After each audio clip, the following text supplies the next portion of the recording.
Actes des Apôtres, chapitre 17. Paul et Silas passèrent par Amphipolis et Apollonie, et ils arrivèrent à Thessalonique, où les Juifs avaient une synagogue. Paul y entra, selon sa coutume, pendant 3 sabbats. Il discuta avec eux d'après les Écritures, expliquant et établissant que le Christ devait souffrir et ressusciter des morts. Et Jésus, que je vous annonce, disait-il, c'est lui qui est le Christ. Quelques-uns d'entre eux furent persuadés et se joignirent à Paul et à Silas, ainsi qu'une grande multitude de Grecs craignant Dieu, et beaucoup de femmes de qualité. Mais les Juifs, jaloux, prirent avec eux quelques méchants hommes de la populace, provoquèrent des attroupements et répandirent l'agitation dans la ville. Ils se portèrent à la maison de Jason, et ils cherchèrent Paul et Silas pour les amener vers le peuple. Ne les ayant pas trouvés, ils traînèrent Jason et quelques frères devant les magistrats de la ville, en criant « Ces gens qui ont bouleversé le monde sont aussi venus ici, et Jason les a reçus.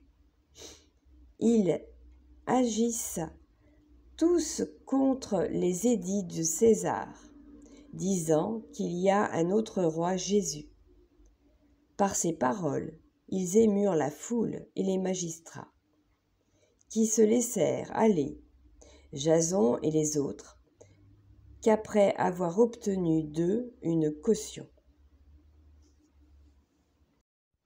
Aussitôt les frères firent partir de nuit Paul et Silas pour Bérée. Lorsqu'ils furent arrivés, ils entrèrent dans la synagogue des Juifs. Ces Juifs avaient des sentiments plus nobles que ceux de Thessalonique. Ils reçurent la parole avec beaucoup d'empressement, et ils examinaient chaque jour les Écritures pour voir si ce qu'on leur disait était exact. Plusieurs d'entre eux crurent, ainsi que beaucoup de femmes grecques de distinction et beaucoup d'hommes. Mais quand les Juifs de Thessalonique surent que Paul annonçait aussi à Bérée la parole de Dieu, ils vinrent y agiter la foule. Alors les frères firent aussitôt partir Paul du côté de la mer. Silas et Timothée restèrent à Bérée. Ceux qui accompagnaient Paul le conduisirent jusqu'à Athènes. Puis ils s'en retournèrent, chargés de transmettre à Silas et à Timothée l'ordre de le rejoindre au plus tôt. Comme Paul les attendait à Athènes, il sentait au-dedans de lui son esprit s'irriter, à la vue de cette ville pleine d'idoles. Il s'entretenait donc dans la synagogue avec les Juifs et les hommes craignant Dieu, et sur la place publique chaque jour avec ceux qu'il rencontrait.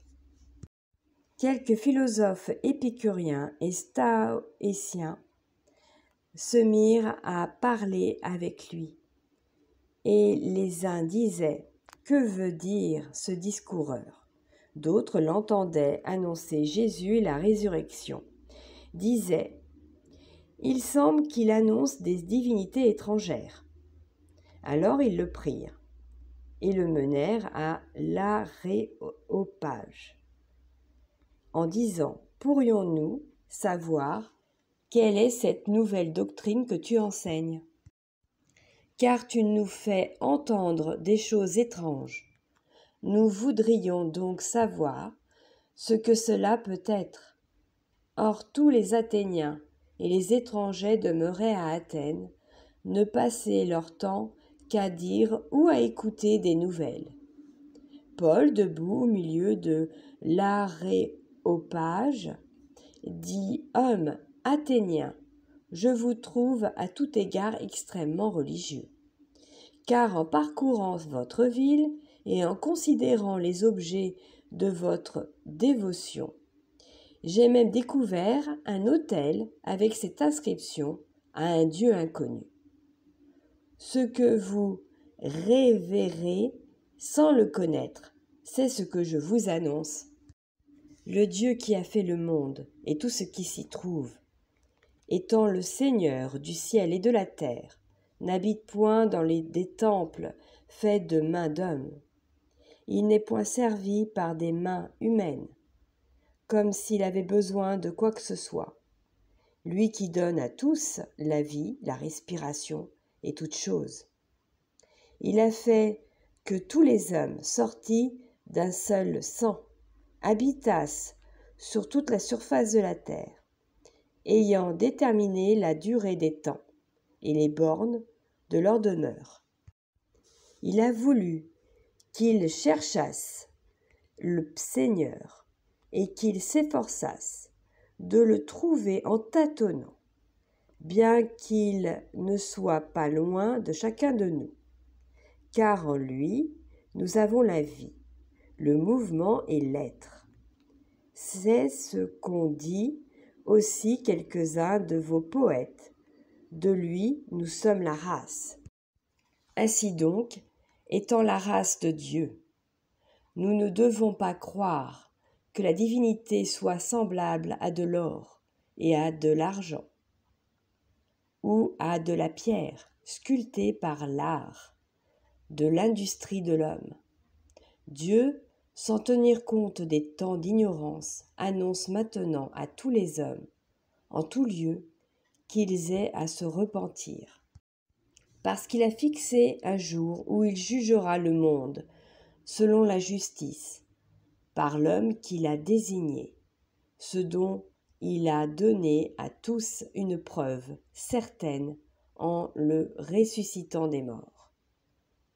Lorsqu'ils entendirent parler de la résurrection des morts, les uns se moquèrent, et les autres dirent : « Nous t'entendrons là-dessus une autre fois. » Ainsi Paul se retira du milieu d'eux.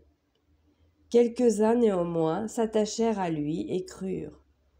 Dénis, l'Aréopagiste, une femme nommée Damaris, et d'autres avec eux.